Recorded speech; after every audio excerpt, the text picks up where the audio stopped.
بسم الله الرحمن الرحيم.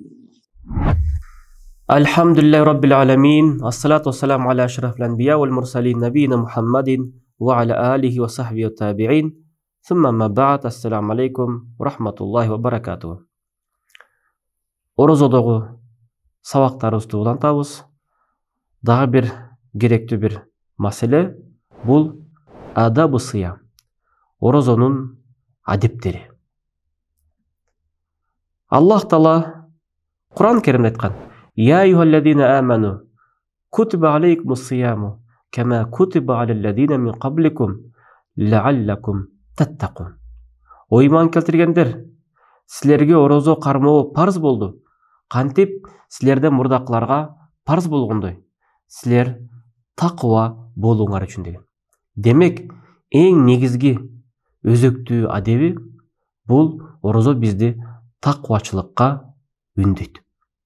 Андыктан бир адам эртеден кечке ачка болуп, тамакты жебей, жанакындай орозону буза турган нерселерден алыс болуп, баардык нерселерин аткарып, тахажутка туруп, таравихка туруп, баарын аткарып туруп, бирок орозо бүткөндөн кийин мурдакы эле таз кейпинде кала берсе, бул адамдын орозодогу эң негизги максаты жоголуп кетти. Демек, Аллах Субханаху Тааля бизге орозону парз кылган таква болуш үчүн. Демек, орозо бүткөндөн кийин биз дагы кайсы бир деңгээлде таква болуп калсак, анда биз орозонун максатын ишке ашырган болобуз. Андыктан келиңиздер, орозонун негизги максаты адамдар мурдаңкы деңгээлинен дагы көтөрүлүш керек экен.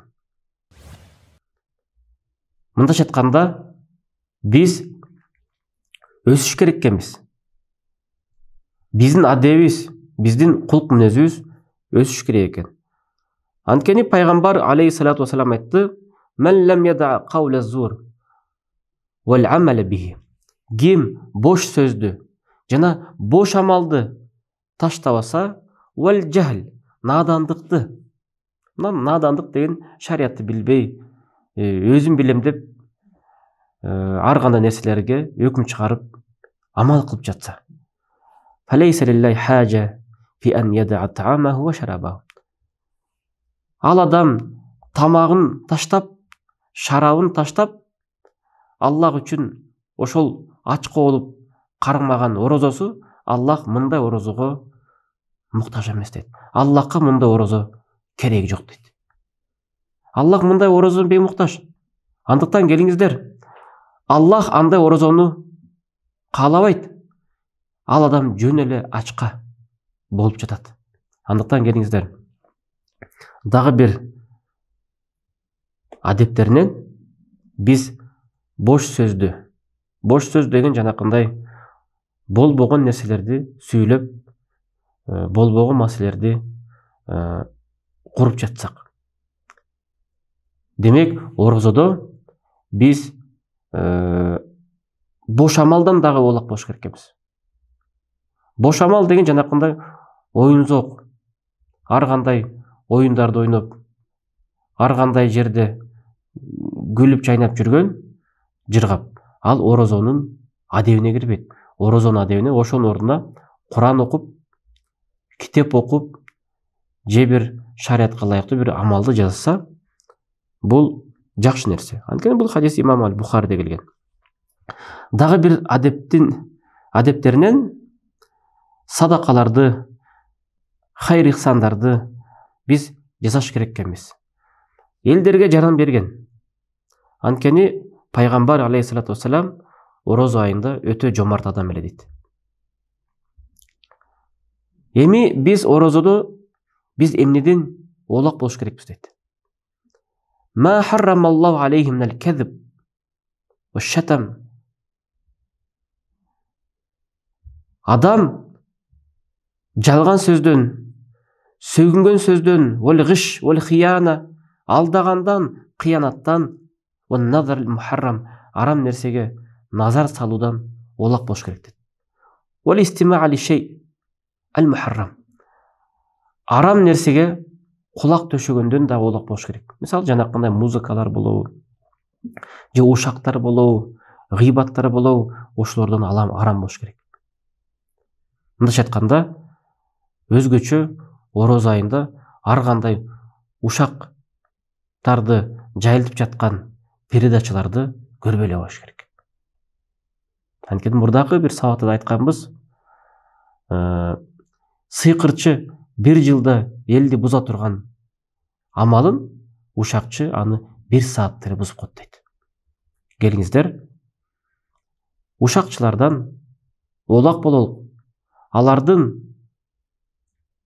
сөздөрүнө кулактарыбызды төшөбөй, кулактарыбызды ысытпай, алардан ошондой сөздөрдөн алыс бололук. Неге? Анткени орозодо биз ибадат менен, Куран окуган менен, илим менен, жакшы иштер менен ошол иштерге жакыныраак бололук.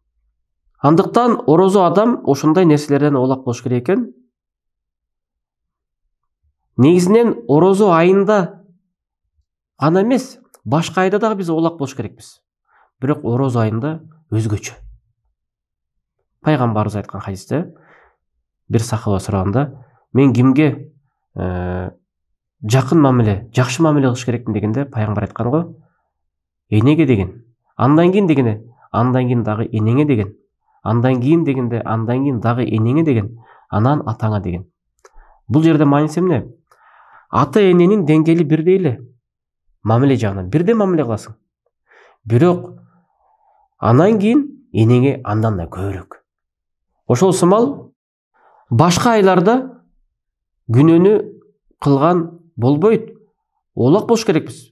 Бирок орозодо андан дагы өзгөчө оолак болуш керекпиз дегендей.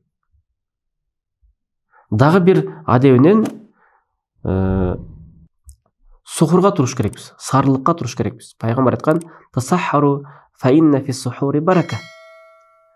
Сарылыкка турла, сарылыкка турганда сухурда береке бар деген.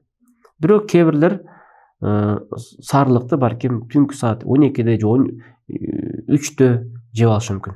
Жок, эң туура убакыт, мисалы календар боюнча кайсыл саат мүнөттө жабылаткан болсо, ошого чейин 10-15 мүнөт же 20 мүнөт эрте туруп жеп калыш керек. Анан биз сарылыкты балким аябай көп жеп коюш мүмкүнбүз. Андай дагы этияттайлык, орто жегенге, жеңил нерсени жегенге. Анткени бул кичине эле жесең, ошого береке бар деген сөзүндө балким күч берет Алла Таала. Бизге калган орозону кармаганга күч кубат берет. Ал эми ооз ачата турган дагы бир адептеринен биз кантип эмне менен ооз ачыш керекпиз? Биз уру таптап коет, жанакындай ошол курманын, финиктин эң биринчи абалы бул жанакындай бакта өсүп турганда уру таптап коет. Бул уру тапчан балким ошол курманын жаңы бышкан бир кези, андан кийин кичине соолуп калгандан кийин муну тамыр деп коет. Жанакындай бизге келип жаткан, Арабиядан келип жаткан курмалар. Андан кийин ал жок болсо, анда ошондой курма менен ооз ачабыз. Курма жок болсо, суу менен ооз ачабыз. Мына ошол маселени биз туура түшүнөлүк. Анткени пайгамбар алейхиссалату вассалам айткан: "Ла язалун нас би хайр ма аджалул фитр". Элдер оозду ачканды шашылып эрте ачкандары үчүн бул адамдарда жакшылык бар деген пайгамбарыбыз. Демек, бул элде жакшылык бар деген. Эрте деген сөз мааниси Аллаху акбар деп эле азан айтылганда эле дароо эле ачканды айтат. Анан кеч дегенде бул азан айтылганда Аллаху акбар дегенде токтоп калганга чейин жегенде, сухурду эң кеч деген учуру ошо жерге чейин. Аллах субханала ва таала бизге орозодо эң жакшы адеп ахлактарды өзүбүзгө камтып, эң жакшы абалда орозону тутканга, өтөгөнгө Аллах субханала ва таала бул ибадатты өтөгөнгө бизге тауфик, жардам берсин, күч кубат берсин. Келиңиздер, Аллах субханала ва таала биздин орозобузду бекем кармаганга, ошол орозону эң жакшы абалда өтөгөнгө Аллах Тааладан суранып, Аллах Тааладан жакшылыкты тиленип, ошону пайгамбарыбыз көргөзгөндөй өтөп алганды Аллах насип кылсын. Ассаламу алейкум ва рахматуллахи ва баракатуху.